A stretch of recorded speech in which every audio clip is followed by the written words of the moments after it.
오늘 아침 뉴스 연구소.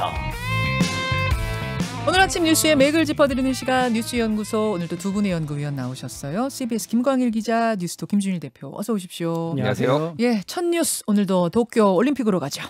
우아한 입수로 희망을 쐈다. 다이빙. 그렇습니다. 올림픽 다이빙 대표팀 우하람 선수 얘기입니다. 어제 남자 3m 스프링보드 결승에서 4위를 차지했는데요. 네. 아쉽게 메달 획득엔 실패했지만 올림픽 다이빙 종목 역대 최고 성적을 기록했습니다. 우하람 선수는 지난 2016년 리우올림픽 남자 10m 플랫폼에서 우리 다이빙 대표팀 사상 첫 결승에 진출했었죠. 다이빙 불모지에서 새 희망을 쏘고 있습니다. 네. 여자 배구 대표팀은 잠시 후 오전 9시부터 터키와 8강전 치릅니다. 여자 배구요. 이게 중요한 거죠? 예, 이제 간판 김연경이 2011년부터 6년 동안 요 상대팀 터키 그 리그에서 네. 뛰었다는 점에서 양팀 전술 싸움도 치열할 것으로 보입니다. 그러니까 지난번 세르비아전은 사실 덜 중요했어요. 예, 그때는 왜냐하면 저도 그때는 올라갈 저도 수 상관없으니까. 근데 이번에는 이거는 중요한 겁니다. 그렇습니다. 터키전은. 예. 오후 7시에는 야구 준결승이 있죠. 숙적 일본과 결승행 티켓을 놓고 다툽니다. 네, 야구. 예, 올림픽 이제 4흘 남았는데요. 우리 대표팀 현재 금메달 6개로 종합순위 10위 기록 중입니다. 사이클의 이혜진, 그리고 박세리 감독이 이끄는 여자 골프, 근대 5종 전웅태 선수 등이 금메달 기재주로 꼽힙니다. 일단 터키 아주 세다면서요. 뭐 세계 4위입니다. 랭킹으로 세계 4위고 그래서 뭐 한국보다 훨씬 뭐 랭킹으로는 높죠. 한국은 13위거든요. 네, 네. 그리고 역대 터키전에서 한국이 2승 7패예요. 2승 7패. 예. 그러니까 좀 전력상 열세인 것은 뭐 인정을 해야 되는데 어찌됐든 정신력과 또 노하우들 그런 걸로 네. 좀 이겨볼 한번 기대를 해볼 만하지 우리는 않을까. 늘 정신력 얘기하는 선수들에게 좀 부담을 주는 면도 없잖아 있지만 그렇죠. 뭐 어떻게 하겠습니까? 마지막은 정신력이죠. 즐겨야죠. 오늘 경기가 굉장히 많아요. 하루 종일 스포츠 팬들은 하루 종일 보실 수 있습니다. 쫙 읊어주세요. 예, 배구가 일단 오전 9시에 시작을 하고요. 네. 그리고 오후 2시 반에는 그 남자 탁구 대표팀이 중국하고 준결승합니다. 세계 최강이라서 뭐 만만치는 않은데요. 그리고 오후 5시에는 여자 핸드볼 대표팀이 네. 북유럽의 강호 스웨덴하고 또 붙고요. 우생순이죠. 그리고 야구가 오후 7시에 일본 한일전이 붙고요. 7시. 예, 그리고 오늘 또 이제 골프 여제 박인비 선수가 처음으로 골프에서 2연패, 올림픽 2연패를 지금 도전을 하고 있거든요. 그 외에 고진영, 김세영, 김효주 선수들도 다 나오고 있어서 하루 종일 스포츠 보실 수 있을 것 같아요. 그래요. 김광일 기자는 뭐 스포츠 좋아하는데 예. 특히 어디에 주목하세요? 이번 올림픽에서 조금 인상적이었던 장면은 어제도 있었거든요. 우아람 선수가 이제 4등 한 다음에 언론이랑 인터뷰하면서 다이빙. 그렇습니다. 네. 4등 한 것도 영광이다. 뭐 기분 나쁘지 않고 좋다. 뭐 이렇게 하면서 웃어 보이더라고요. 그리고 또 역도도 보셨는지 모르겠어요. 진윤성 선수가 6위를 했었는데 네. 마지막 시기 하면서 다리에 힘 풀렸어 이렇게 쓰러졌거든요. 맞아요. 예, 이렇게 되게 위험해 보인다 싶을 정도로 확 쓰러졌는데 그리고 나서 금방 일어서더니 손을 이렇게 확 위로 흔들면서 이렇게 웃음을 보였습니다. 옛날에는 이렇게 메달을 확보하지 못하면 울고 불고 뭐 이런 모습들을 많이 보였어요. 게다가 아쉬워서. 무슨 죄인처럼 귀국할 때 맞아요. 그런 것도 있었어요. 예전에. 네, 이제는 어떤 단순히 어떤 순위 혹은 메달 진입 여기에 크게 연연하지 않는 것 같더라고요. 그게 네. 조금 더 인상 깊고 앞으로는 좀 이런 모습이 또 올림픽 맞아요. 정신으로 강조되지 않을까 싶습니다. 네.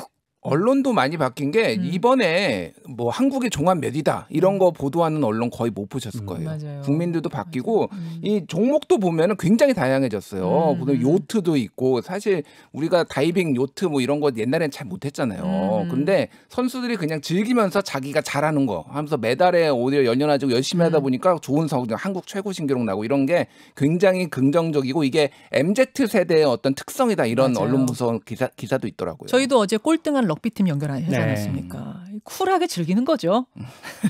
두 번째로 갑니다. 일촉즉발 선거판. 예, 이제 또 선거판 얘기인데요. 네. 대선 후보를 정하는 여야 토너먼트가 이어지면서 진영 내 갈등이 격화하고 있습니다. 먼저 더불어민주당은 한 달째 네거티브 난타전을 벌이고 있는데요. 이제는 음주운전이 화두입니다. 음주운전. 예. 이재명 캠프 대변인이 설화로 사퇴했지만 후폭풍이 이어지고 있습니다. 후폭풍이 이어지는데 양상이 좀 바뀌었어요. 예. 이재명 지사 본인의 음주운전이 한 번이 아니었을 수 있다 이런 주장이 나오면서 다른 후보들이 당에 공식 검증단을 설치해달라고 요구했습니다. 네. 이재명 지사는 전과 기록 다 제출돼 있는데 무슨 말이냐 이렇게 일축했는데요. 그러면서 돌연 이낙연 캠프 오영훈 의원을 당 선관위와 윤리감찰단에 신고를 했습니다. 이재명 캠프에서 예. 이낙연 캠프 의원을 예. 오 의원이 그 논평에서 경기도민 혈세가 이 지사 선거운동 주유비로 쓰였다 이렇게 주장을 했는데 이거 거짓말이다 라면서 허위사실 유포라고 반격을 한 겁니다. 그리고 야권에서는요. 국민의힘과 국민의당이 합당 문제로 갈등을 겪고 있습니다. 네네. 국민의당이 자꾸 그러면 안철수 대표가 대선에 독자 출마할 수 있다 이렇게 언포를 놓자 국민의힘 이준석 대표는 안철수 대표가 전원 정치하지 말고 직접 얘기해라 이렇게 맞받았습니다.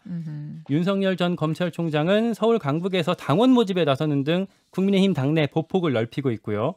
최재형 전 감사원장은 오늘 대선 출마를 공식화합니다. 오늘 공식 대선 출마 선언. 하나하나 보죠. 김준일 대표. 예. 일단 민주당 원팀 협약식 한 게 지난주인데 예. 언제 협약식 했나 싶게 다시 경색되고 있어요, 분위기가. 뭐 오래 안 갈 거라고 그때도 말씀드렸는데 그랬어요. 지금 뭐 all or nothing, 그러니까 승자가 다 위너 테이크스 올인데 이게 잘 갈 리가 없죠. 그런 상황이고 오늘 이제 주목해야 봐야 될 게 오늘 그 TV 토론이 있거든요, 민주당. 네네. 그래서 YTN이 오후 5시에 중계를 하는데 네. 여기에서 이제 크게 보면 세 가지 쟁점이 나올 것 같아요. 어떤 겁니까? 첫 번째는 클린 검증단 설치. 그러니까 한마디로 얘기하면 범죄 이력 이런 것들 다. 아까 그 음주운전 그런 예, 거. 음주운전을 이제 사실상 지목을 한 거예요. 뭐 예. 이재명 지사를 꼭 집어서 정세균 전 총리가 얘기를 한 건 아니지만은 이거에 대해서 좀 후보들끼리 갈렸는데 이를테면 추미애 후보 같은 경우에는 이거에 대해서 좀 반대하는 목소리. 그리고 나머지 후보들은 다 찬성하는 찬성. 목소리예요. 그래서 소위 말해서 반 이재명 연대에 맞서서 명추 연대. 지난번하고 똑같네요. 예. 예비 경선 때하고. 그 다시 이제 결성된 거 아니냐 이런 게 있고 또 하나는 이제 경기도민에 대한 100% 재난지원금 주장 이것도 지금 한 이틀째 계속되고 있잖아요. 맞아요. 이거에 대해서도 마찬가지예요. 추미애 후보만 찬성하고 나머지는 또 반대하고 이런 상황이고요. 세 번째는 세 번째는 이제 기본소득에 대한 입장인데 어저께 이재명 후보가 기본소득 토지세 한마디 국토 보유세예요. 이거 걷어서 기본소득 주겠다라고 이제 명확히 한 것인데 민주당 내에서 이거에 대해서 지금 찬반 논란이 굉장히 많아요. 그리고 민주당 그 싱크탱크인 민주연구원에서 생활 기본소득 보장 이런 거를 당의 정책으로 포함시키는 것에 대해서 이낙연 측 뭐 네. 이런 쪽에서 강하게 반발을 하고 있습니다. 네, 왜 네. 이재명 편드는 거 아니냐. 그래서 이것도 오늘 쟁점으로 상당히 떠오를 것이다. 김광일 기자. 이낙연, 이재명 이 두 갈등이 뭐 그동안 한 달 정도 지금 계속돼 왔거든요. 네. 어제 오늘 상황이 또 똑같은 거 아니냐 이렇게 좀 생각하실 수도 있는데 지금은 좀 심각해 보입니다. 그래요. 어제 이재명 캠프에서 선관위에 신고한 오영훈 의원 같은 경우는 이낙연 전 대표의 최측근이거든요. 아, 오른팔 왼팔 하는 정도 사이예요? 예, 그 이제 당 대표 시절에 비서실장을 했었고 지금은 예. 수석 대변인입니다. 그러니까 그 지금 이낙연 캠프를 보면 뭐 박광온, 최인호 이런 그러니까 친문 의원들이 결합된 그 인물들이 있는가 하면 이낙연 후보가 그 당대표 이전부터 이렇게 오랫동안 알아왔던 뭐 오영훈 의원 같은 경우 아주 오래되진 않았지만 예. 알아왔던 이제 사람들이 일부가 있는데 오영훈 의원 같은 경우는 이제 그런 이전부터 알아왔던 그런 이제 인맥이거든요. 이낙연 그 전 대표 같은 경우는 오늘 TV 토론 때 원래는 이제 최근에 보였던 것처럼 좀 점잖게 너무 본인이 나서 갖고 이렇게 상대를 저격하는 것보다는 캠프에 맡기는 식으로 하는 전략을 펴려고 준비해 왔었는데 바뀔 것 같네요. 바뀔 가능성도 좀 주목해 봐야 될 것 같습니다. 오늘 오후 5시입니다. TV 토론 보시고요. 잠시 후에 이준석 대표는 직접 만나서 어제 국민의당 이태규 사무총장에 대한 반론 인터뷰 진행을 하겠습니다. 세 번째로 가죠. 운명의 일주일 한미연합훈련. 한미연합훈련. 예. 남북관계 변수로 떠오르고 있어요. 그렇습니다. 원래 이제 계획은요. 오는 10일, 그러니까 다음 주 화요일부터 사전 연습을 하고 16일부터 본 훈련에 돌입하는 거였는데요. 네. 북한 김여정 노동당 부부장이 지난 1일에 훈련 중단을 요구하면서 그러니까 화해에 물꼬가 트던 남북관계에 일종의 조건을 걸었습니다. 한미 군 당국은 연합훈련 실시 여부와 규모, 방식 등을 지금 협의하고 있는데요. 통일부는 어제 훈련을 연기할 필요가 있다. 이런 입장을 재확인했습니다. 그리고 박지원 국정원장이 국회에 출석해서 네. 비핵화라는 큰 그림을 위해서는 연합훈련에 유연하게 대응하는 것도 검토할 필요가 있다라고 밝혔습니다. 사실상 북한 요구를 수용할 가능성 뭐 이런 것까지 내비쳤다고 해석할 그러네요. 수가 있겠는데요. 야당에선 또 이제 김여정 하명에 굴복하는 거냐 이렇게 비판하고 있는 상황입니다. 이런 와중에 이게 박지원 원장이 밝힌 건가요, 김준일 대표? 네. 지난번 그 통신선 복원 그게 김정은 위원장이 먼저 제안을 한 거다?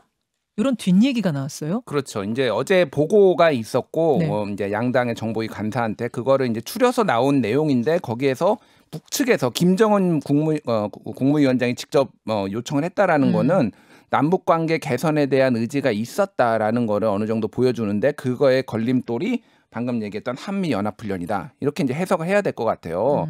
그래서 지금 어제 그 얘기가 나왔던 게 네. 북한이 한미 연합훈련하면 북한이 도발을 할 가능성이 매우 높다. 국정원이 보고를 하면서 잠수함 발사 탄도미사일도 쏠 가능성이 있다. SLBM이라고 보통 얘기를 하죠. 그 정도 도발까지 있다면은 이거는 오히려 남북 관계, 북미 관계가 경색된다. 그러면은 차라리 연기해야 되는 거 아니냐. 이제 이런 주장이 나온 거고 야당 하태경 간사 같은 경우에는 어느 나라 국정원이냐 지금 안보를 책임져야 돼 이러면서 강하게 반발하고 있는 이런 모양새죠 지금. 김고영 기자. 그나저나 박지원 국정원장 예. 국회 출석을 자청했다면서요. 본인이 이제 정보위에 연락을 해서 네. 정보위 열어달라 내가 출석하겠다라고 자처를 했다고 어제 하태경 국민의힘 간사가 전했거든요. 네네. 근데 정보위는 사실 원래 이제 그 정보위원들, 그러니까 국회의원들만 들어가고 거기에 이제 기자나 뭐 카메라 보좌관들은 다 못 들어갈 들어가죠. 수가 없어요. 근데 정보위가 끝나고 나면 그 앞에서 그 정보위원장이랑 간사가 이제 브리핑을 해서 안에서 어떤 얘기들이 이루어졌는지 전하거든요. 그렇죠. 결국 박지원 원장이 비공개로 보고한다기보다는 이제 정보위원들을 통해서 본인의 어떤 목소리가 밖으로 나갈 수 있도록 의도했다고 좀 볼 수가 있을 것 같아요. 그러니까 국정원장이 국회의원들한테 이렇게 제가 나가서 보고하겠습니다. 자청하는 게 드문 일이군요. 그래서 어제 하태경 의원 같은 경우도 국정원은 아니 정보기관이지 뭐 이렇게 정책을 본인들이 이렇게 의견을 표명하는 기관이냐라고 네, 반발하기도 했다고 하는데 박지원 원장의 어떤 이런 스타일이 좀 드러나는 대목이었던 것 같습니다. 하실 말씀 있으세요? 예, 뭐 한마디로 얘기하면은 남북 관계 개선에 좀 많이 뭐 무게 중심이 쏠렸다라고 봐야 될 것 같아요. 박지원 그러니까 원장이? 박지원 원장이 지금 이제 임기 말이고 문재인 대통령 그래서 정상회담은 얘기는 없었지만은 거기까지 보고 큰 그림으로 지금 나가는 거 아니냐 이렇게 봐야 될 것 북한 같아요. 전문가니까 하고 예. 싶은 이야기들이 있었을 것 같아요. 여기까지 수고하셨습니다. 고맙습니다. 김현정의 뉴스쇼는 청취자 여러분의 참여로 이루어집니다. 트위터, 페이스북, 레인보우 게시판, 그리고 단문 50원, 장문 100원의 유료 문자 샵 1212, 우물정 1212 통해 참여하실 수 있습니다. 김현정의 뉴스쇼, 여러분과 함께 만듭니다.